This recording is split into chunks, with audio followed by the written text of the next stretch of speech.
This was Donald Trump's third time as the Republican nominee, but of course, this election was different because not for the first time, actually, he not only won the Electoral College, but he also won the popular vote.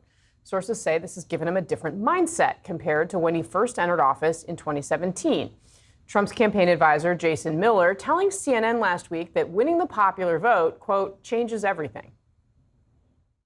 They would say he didn't win the popular vote, and we won the popular vote by records now, which nobody can say that anymore about us. Won the White House, recaptured the Senate, and now, as of today, recaptured the House.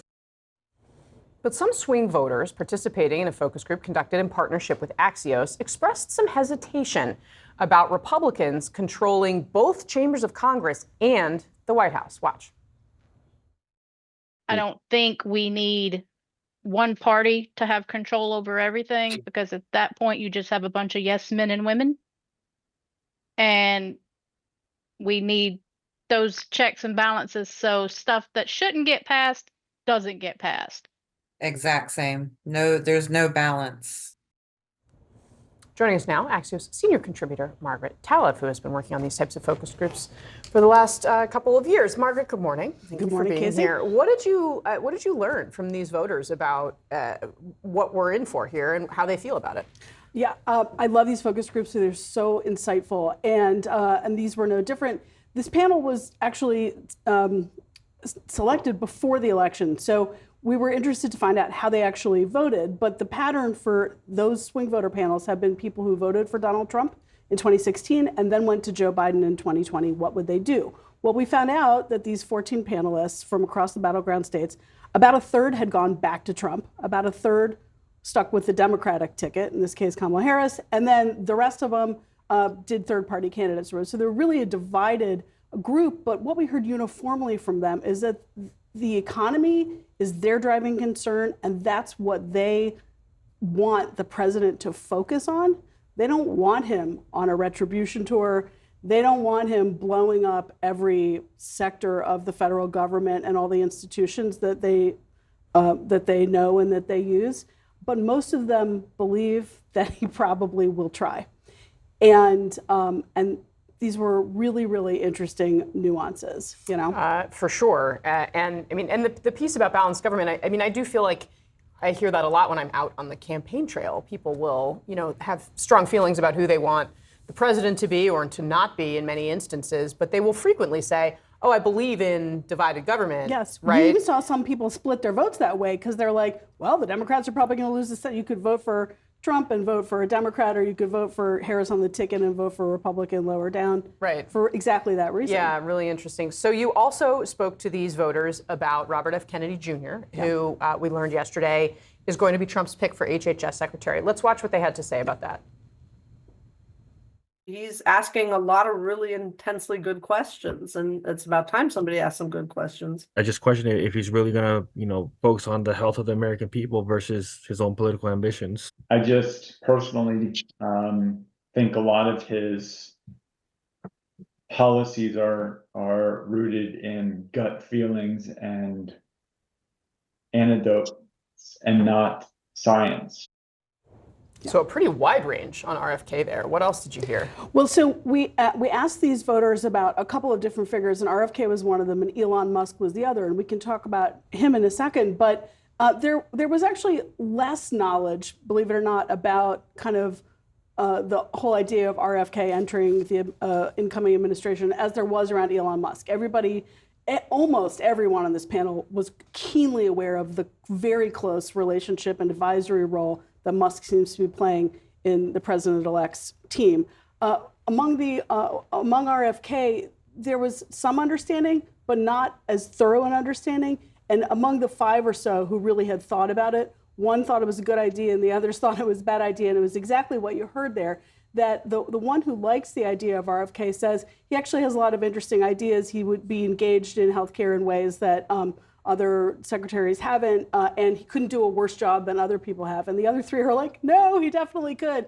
They were concerned about the fact that his own family has kept a distance from him, that they're concerned about anti-vaccination threads or conspiracy theories or some of those other elements. So I think you see a mixed view with him. On Elon, I'll tell you, there is almost universal, nobody thinks it's a good idea for Trump to be that close to Elon Musk. Some think it's actively a bad idea, and the other half or so are like, we don't really know what our opinion is, but we don't think it's a good idea. Did they say why? That they didn't elect him. They elected, some of them elected Trump, and some of them didn't vote for Trump.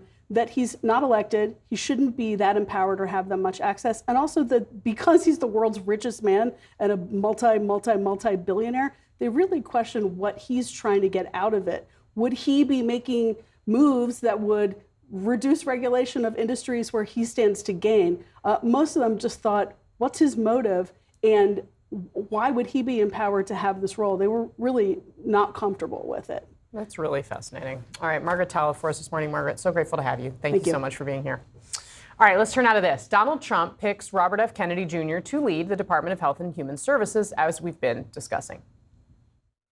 We want you to come up with things and ideas and what you've been talking about for a long time, and I think you're going to do some unbelievable thing. Nobody's going to be able to do it like you, and boy, does he feel it in his heart. Just the latest of Trump's picks for his next administration that will likely test Senate Republicans' loyalty during the confirmation process. Kennedy has notably spread false information about the safety and efficacy of vaccines. Here was a little bit of the conversation I had with him when he was running for president as an independent candidate against Trump. So do you think school children should not be required to be vaccinated in public schools? No, I would be against mandates at all. For any vaccines? For any vaccine.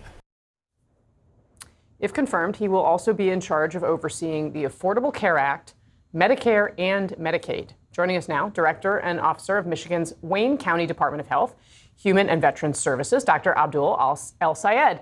Doctor, thanks very much for being here. It's wonderful to have you.